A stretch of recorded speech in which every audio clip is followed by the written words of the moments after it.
Hello everyone, welcome back to Mr. Lee's Math Class Videos. I'm Mr. Lee. We are in Math 1332. This is the last section of Unit 1. It's section 9.3, which I'm calling More Conversions. I kind of ran out of superlatives, but really it'll involve weight, how weight relates to the volume and capacity in 9.2, temperature, and possibly word problems that involve these, like prescribing medication and how to convert between weights and the amount of medication that you need to provide. So we'll pick up with metric weights because metric weights are very similar to metric lengths in that it's the prefix and converting that really matters and nothing else. So we'll just roll right into it. Make the following conversions using dimensional analysis. Is again asking you to use that fractional setup in order to convert. So 22 grams to centigrams, for example, is we got 22 grams. We just need to know how many centigrams are in a gram. It's much like centimeters in a meter. We know that 1 gram is 100 centigrams because it's 2 places on the prefix scale. And when you multiply across, you get 2200 centigrams. It lines up with our understanding that as we go from a bigger unit to a smaller unit, the number that we should have should be larger. You should have more centigrams than grams, much like feet to inches, meters to millimeters, things like that. Now, looking at B, 47 milligrams to that is decagrams. So we have 47 milligrams. We need to know how many milligrams are in a decagram. Now that's going the other way. We're going from a smaller unit to a bigger one. So there's 1 decagram. It's 4 spots over. There are 10,000 milligrams per decagram. So we put in our calculator 47 divided by 10,000 to get 0.0047 decagrams. So I'll leave the other ones for you to do. They work mostly the same. One of the good things about the metric system, as we saw with the volumes to capacities in 9.2, is they have units that line up and just make sense when you're doing them. So those volume to capacity comparisons also have weight measurements going with them. Now these weight measurements really help us when we're trying to roughly estimate the weight of something based on its size. This in particular, I believe, is for water, but just in case, I don't think they mentioned that on there, because not everything has the same weight for its size. We know that. You can't say something that's 1 cubic centimeter is going to be 1 gram, because things weigh differently. But in this case, they're going with sizings and weights. So let's look at some things. Make the following conversions using dimensional analysis.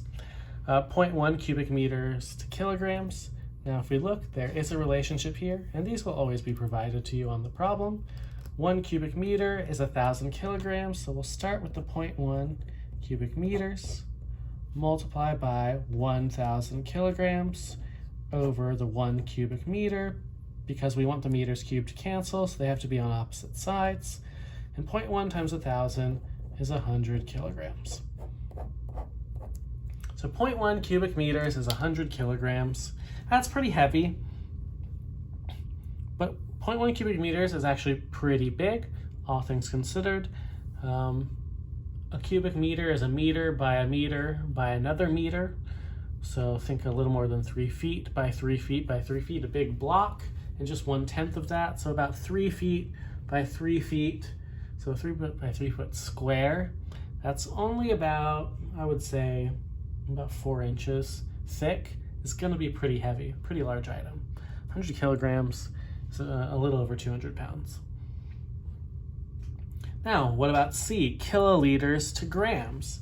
Strategically, this is very similar. We just can't get caught up in the conversions. We'll start with, we don't see a kiloliters to grams conversion here, so our best bet is to go to kiloliters to kilograms, and then from kilograms to grams, which we did in 1, or similar things in 1. So we have 2.65 kiloliters. every kiloliter is 1,000 kilograms. And furthermore, every kilogram is 1,000 grams. So we have 2.65 times 1,000 times another 1,000. That's 2.65 times actually a million in grams, which is 265 followed by 4 zeros. It's easy to get lost in the number of zeros. So 2.65 million grams, or 2,650,000 grams. And I'll leave C and D for you to do up here, and B and D for you to practice as well here. So weights don't only exist in the metric system. Sometimes you're gonna have to convert weights between the two systems, and we can look at some weights in the customary system as well, just so we have an idea. 1 pound is 16 ounces in the customary system. 1 ton is 2,000 pounds. Now you may have seen the metric tons in the conversion chart on the last page. A metric ton and a ton are sadly not the same. If you're going between systems, 1 ounce is 28 grams. 1 pound is about, and these are approximate, about 0.45 kilograms. And 1 ton in the customary system is about 0.9 metric tons. So they're slightly different. It's nice and effective. So let's make some more conversions. 37 ounces to grams. So we have 37 ounces over 1. 1 ounce is 28 grams. So if you'll notice, it's approximate, so we'll use the squiggly lines. We'll do 37 times 28. It's 1,036 grams. My favorite thing about the grams to ounces conversion is when I was taught this in person, is I always ask, does anyone know how many grams are in an ounce? And I've never had anyone say yes, except for one person who immediately raised her hand. And she's like, it's 28. I was like, how do you know that? It turned out that she worked for the police, and she was the person responsible that when, say, drugs came in, that she was responsible for figuring out how much it was, to figuring out how much they should be fined or jailed, or if it was a misdemeanor or felony. So she knew straight off the bat. And I always think it's funny that people's life experiences really do affect what they do or don't know. Now we can do more than this. What if we wanted to do 1 customary ton to kilograms? Well, we have a few options there. I think our best option would probably be to go from 1 ton to pounds and pounds to kilograms. So let's see what D looks like. So we have 1 ton. To go to pounds, 1 ton is 2,000 pounds. And then furthermore, now we need to cancel out pounds. 1 pound is 0.45 kilograms. And we're multiplying across. There's a bunch of ones. The only things that we really care about is the 2,000 times approximately the 0.45.